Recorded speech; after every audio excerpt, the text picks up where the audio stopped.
Ce qu'il faut retenir de cette rencontre, qui me paraît essentiel pour les Maliens, c'est que l'imam Dicko a réaffirmé les positions de principe du M5 RFP. Nous avons pris la parole à sa suite pour renforcer ce qu'il a dit. En résumé, l'imam Dicko et le M5 RFP ont expliqué au président en exercice de la CEDEAO que nous avons remercié d'avoir prêté une si grande attention au Mali. Nous leur avons donc dit que le problème malien est beaucoup plus profond qu'une question purement électorale et de gouvernement. Que le problème de fond au Mali, c'est une question de mauvaise gouvernance, de mal-gouvernance, de non-gouvernance, qui sont le fruit de l'installation d'un pouvoir oligarchique qui a pris le peuple malien en otage, basé sur la corruption et l'impunité, qui a conduit à des détournements massifs, y compris des fonds destinés à notre armée pour libérer notre pays. Nous avons rappelé au président en exercice de la CEDEAO, auquel nous avons rendu hommage chacun, le président Bouhari, qui a bouté Boko Haram d'une grande partie de leur territoire, le président Mamadou Issoufou, qui parle souvent en donnant la chair de poule aux Maliens lorsqu'il parle du Mali, qui a fait en sorte que aucune partie de son territoire n'est occupée durablement par des mouvements terroristes.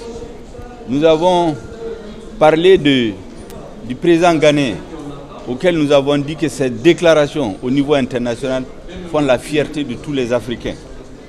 Nous avons dit à Macky Sall que les transformations qui sont en train d'être faites au Sénégal, les grandes réalisations qu'il fait, c'est de ça que rêvent les Maliens. Nous avons rappelé que le président Ouattara a sorti la Côte d'Ivoire d'un pays en ruine à l'issue de la guerre pour le mettre sur la voie de l'émergence.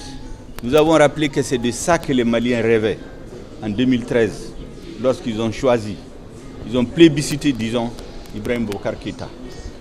En 2013, nous avons rappelé à la CEDEAO qu'il y avait une insécurité résiduelle à Kidal. Aujourd'hui, c'est 75 à 80% du territoire qui échappe au contrôle de l'État. Et notre crainte, c'est que d'ici 3 ans, s'il n'y a pas de changement dans le gouvernement, les 20 à 25% risquent d'être perdus. Qu'ils comprennent que ce n'est pas seulement une question d'élection, une question de gouvernement. C'est une question de gouvernance dans le fond.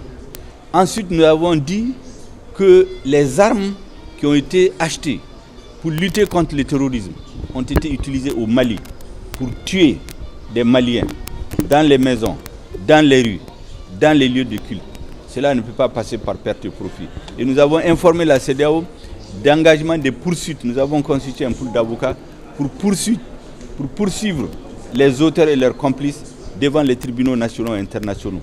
Nous avons donc expliqué et on a eu, en tout cas, apparemment une oreille attentive parce qu'ils nous ont écoutés, ils ont dit qu'ils ne sont pas venus imposer quelque chose aux Maliens.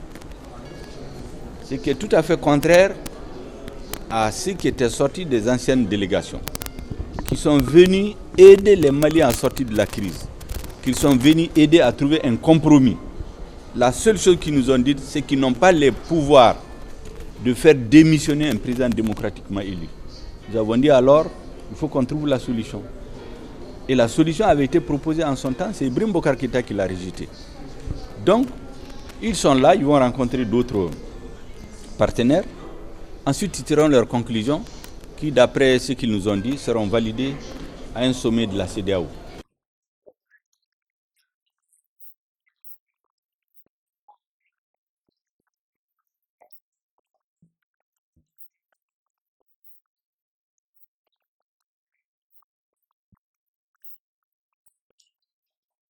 C'est nous qui avons été portés à la tête de ce pays. Donc c'est nous qui répondons d'un bilan en 2023. Et donc nous sommes les premiers concernés et les premiers intéressés par le retour de la paix, de la stabilité et à remettre les Maliennes et les Maliens au travail. Et donc toute initiative qui rentre dans ce sens a forcément notre soutien. Et nous avons rencontré la première mission, nous avons rencontré la deuxième mission et nous sommes venus aujourd'hui vraiment saluer tout l'effort de la CEDEAO à travers les chefs d'État ici présents.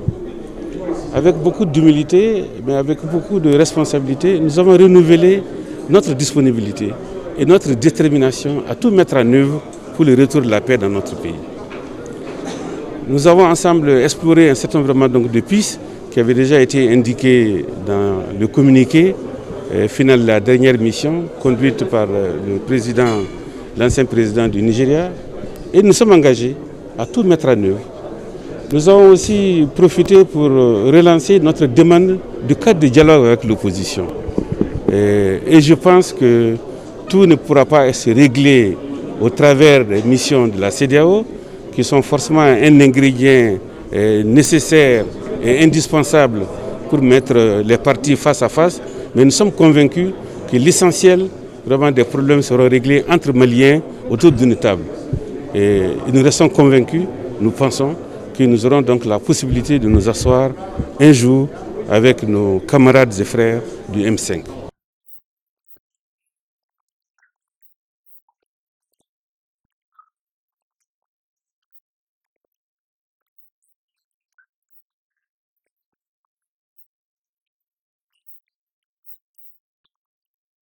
Nous avons bougé parce que nous avons refusé le dictat de la CEDEAO.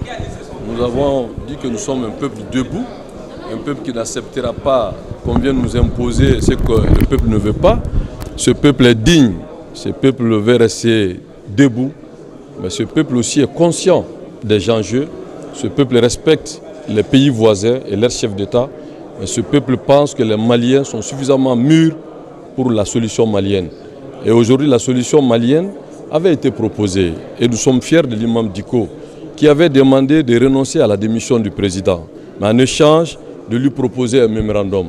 Non seulement il n'a pas accepté le mémorandum, et aujourd'hui il pense que les chefs d'État venus de la sous-région est suffisant et pour nous faire avaler ce qui est inacceptable. Donc aujourd'hui, ils sont en entretien tête à tête avec l'imam Dicko, parce que l'imam est d'accord que le président ne démissionne pas, mais en échange qu'il accepte de négocier le mémorandum.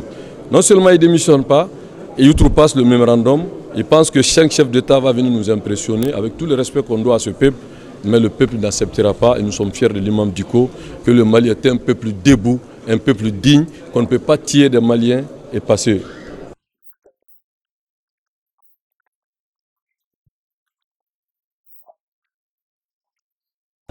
Rien n'a bougé pour le moment. On ne nous a rien dit que j'ai pu comprendre. Je voulais vraiment le dire très sincèrement. Je l'ai dit et je le redis. Nous sommes un peuple debout, nous ne sommes pas un peuple soumis ou résigné. Et moi je le dis, je préfère mourir martyr que de mourir traître. Les jeunes gens qui ont perdu leur vie ne l'ont pas perdu pour rien. Et si vraiment ce qu'on nous a dit, c'est à cause de cela qu'ils se sont réunis, je pense que rien n'a été fait pour le moment. Merci bien.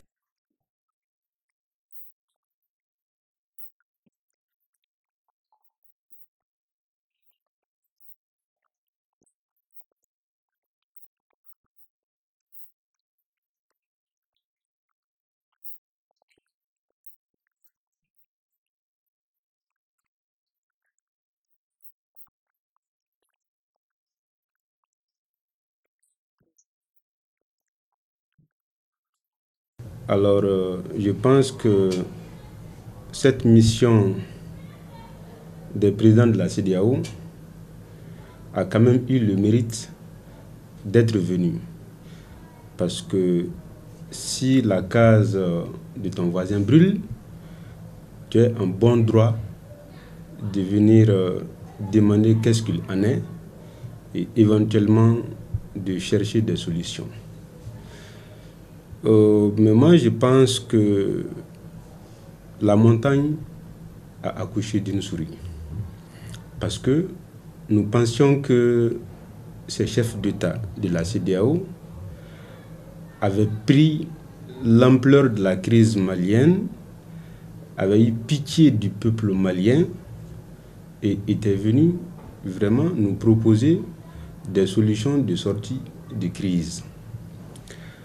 En tout état de cause, ils nous ont écoutés de long à large. Pour cela, ils ont dit qu'un sommet extraordinaire de la CEDEAO sera convoqué le lundi prochain. Donc, toujours est-il que, alors, la chose n'a pas bougé d'un iota.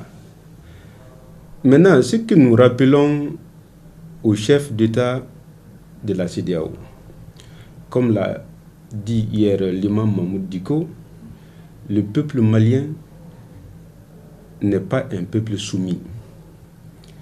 Nous ne sommes pas là comme des robots à accepter des propositions concoctées, manigancées par un syndicat du chef d'État et à nous l'imposer. Maintenant, ils sont venus en tant que voisins. Alors, nous sommes vraiment respectueux d'eux. On les a reçus, on a beaucoup échangé. Mais qu'ils sachent que le peuple malien souffre dans sa chair et dans son sang. Donc, qu'ils prennent acte et qu'ils en tiennent compte au moment des prises de décision. Si jamais, si au grand jamais, ils vont s'asseoir là-bas pour concocter et comploter des décisions contre le peuple malien, alors donc ils nous entendront. Parce que nous ne serons pas d'accord et nous ne serons jamais d'accord, alors donc que des décisions qui n'arrangent pas le peuple malien nous soient imposées. Il n'y a pas eu de résolution, alors ils nous ont écoutés, nous leur avons expliqué l'ampleur de la crise. Parce que certains sont en train de réduire la crise en un simple problème électoral. Les élections législatives ont été, en quelque sorte, la goutte d'eau qui a débordé le vase, d'accord. Mais les problèmes étaient déjà là. Le Mali est géré par une oligarchie. Le Mali est mal géré. La corruption bat son plein. Le népotisme bat son plein. Le clientélisme bat son plein.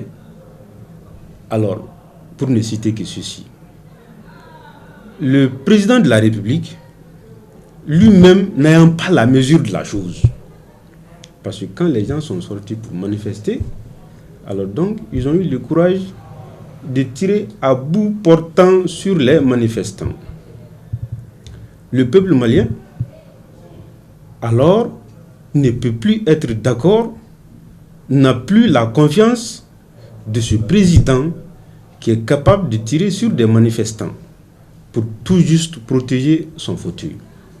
Donc, comme tu l'avais demandé, ce qui en est sorti est qu'il y aura un sommet extraordinaire alors donc de la CEDEAO le lundi prochain.